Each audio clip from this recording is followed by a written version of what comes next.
नमस्कार आप सभी को। सबसे पहले आप सभी को जानकर हर्ष होगा कि आज हम शुरुआत करना चाहेंगे अपने YouTube चैनल और आप सभी के सहयोग चाहेंगे कि आपके सहयोग से ये चैनल हर गरीब बच्चे, हर सहायक व्यक्ति को ज़रूर पहुँचे और हमारी एजुकेशन के द्वारा आप लोगों के सहयोग से दिन दुगनी और रात चुगनी तरक्की करे। और इसी के साथ ज़्यादा विलम्ब न करते हुए शुरुआत करेंगे कि 23 मार्च सन 1931 का दिन आज तक हम क्यों नहीं भुला पाए हैं। ऐसा क्या हुआ उस दिन और लोग क्यों इसको शहीदी दिवस बनाते हैं। तो हम शुरुआत करते हैं। जब 1905 का दौर था, हम गुलाम थे, हमारी सभ्यता और संस्कृति पर काफ़ी इफेक्ट था, प्रभाव था इन बाहर के मुल्कों का और सबसे ज़्यादा यूरोप से आए हुए अंग्रेज़ों का।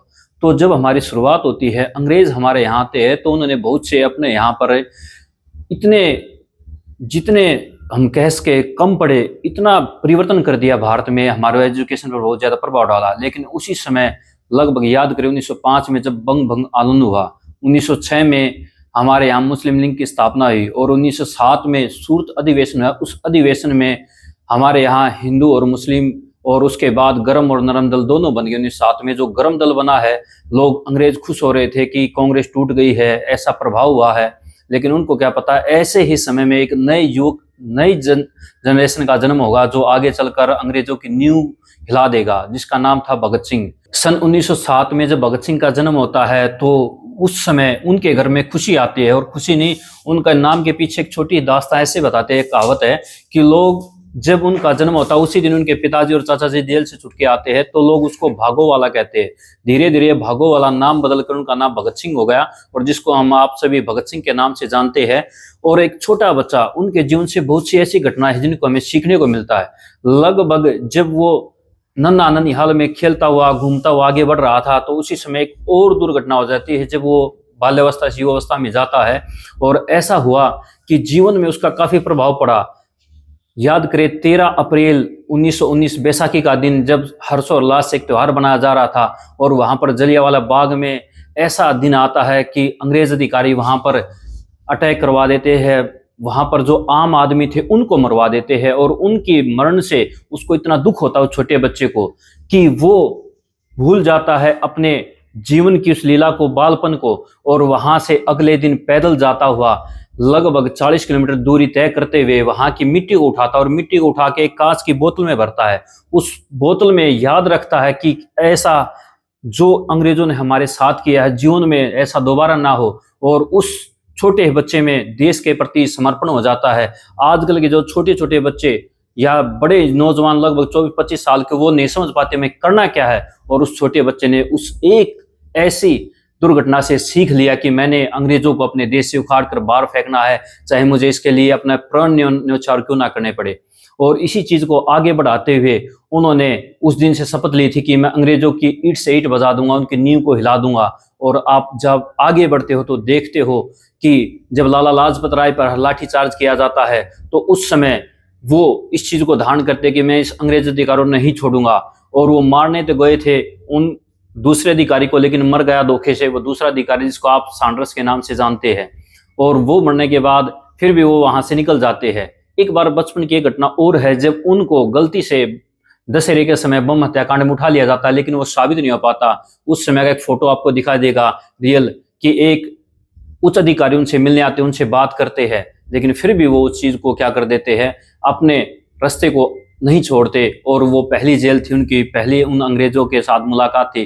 धीरे धीरे वो नौजवान व्यक्ति और आगे बढ़ा और उसका हौसला टूटा नहीं, डगमगाया नहीं। अंग्रेजों ने उनको बहुत परेशान किया लेकिन अपनी मातृभूमि की रक्षा के लिए वो नौजवान आगे इतना बढ़ा।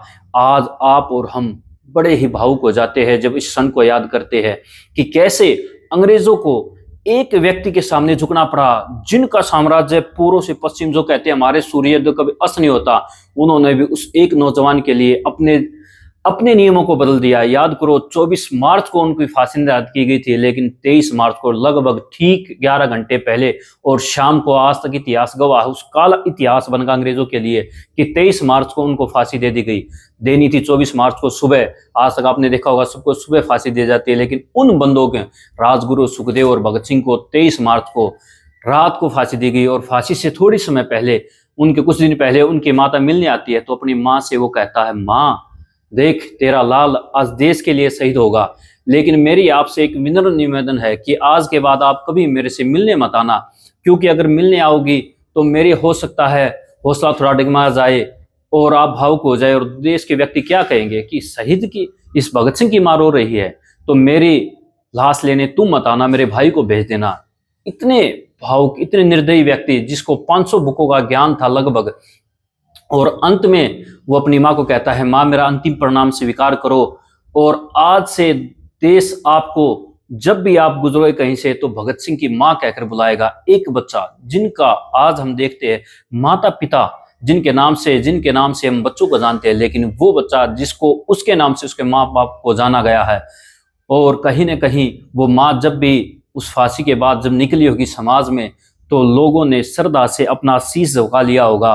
और उस दिन को कभी नहीं भूल सकते हम, जब एक व्यक्ति को रात को लोग उनके जाने से पहले जेलों को तोड़कर भागने की कोशिश करते थे, लेकिन ऐसा क्या हुआ जरा सोचिए कि अंग्रेजों ने खुद अपनी दीवार के दरवाजे तोड़ दिए, पीछे दीवार तोड़ के उसके पिछले रास्ते से लेके गए, और उस व्यक्ति के साथ कितना मर्म दृश्य होगा कि उसके टुकड़े कर दिए गए, कहीं न कहीं उनको बोरियों में बांध कर ले जाया गया कि लोगों को पता ना चले, और उनको दफनाने जलाने के लिए जो योजना बनाई गई थी लोग उनके पीछे लग गए। उनको जब पता चला और अध जला शरीर ही मिला, उस परिवार पर कितनी दुखद घटना बीती होगी।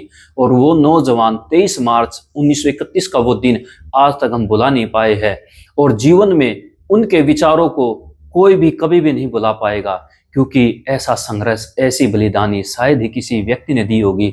जिस उम्र में हम आज पढ़ाई को छोड़कर लड़कियों के आगे पीछे कहीं और जाते हैं, लेकिन वो व्यक्ति जिन्होंने अपने उस फांसी के फंदे को अपनी मासूका समझा, देश को अपना समर्पण, अपना जीवन न्यौछावर कर दिया, उस माँ को कह दिया, माँ अगर जीवन में मेरा कभी दोबारा जन्म होगा तो मैं तुम्हारी कोख से जन्म लूंगा, और मैं चाहूंगा कि ये जन्म मेरा समर्पित मेरी भारत माँ के लिए, और अगला जन्म आपको समर्पित करूंगा, और तब तक मुझे माफ़ी देना। और उस फांसी को चूम के उस फंदे को वो व्यक्ति अपने प्राण न्यौछावर कर देता है, और उनके साथी कहीं न कहीं इस साथ में चलते हैं। राजगुरु सुखदेव जरा याद कीजिए, वो भी एक नौजवान व्यक्ति थे, अपने जीवन को न्यौछावर कर देते हैं। अकेला भगत सिंह नहीं, यहाँ पर राजगुरु और सुखदेव भी सबसे पहले कहते हैं कि मुझे फांसी तोड़ो, मुझे फांसी तोड़ो। अंग्रेज घबरा जाते हैं, डगमगा जाते हैं, और वो जेलर उसके हाथ कपड़ाने लग जाते हैं, जो फांसी तोड़ने वाले थे उनकी सभी की आंखें नम हो जाती है।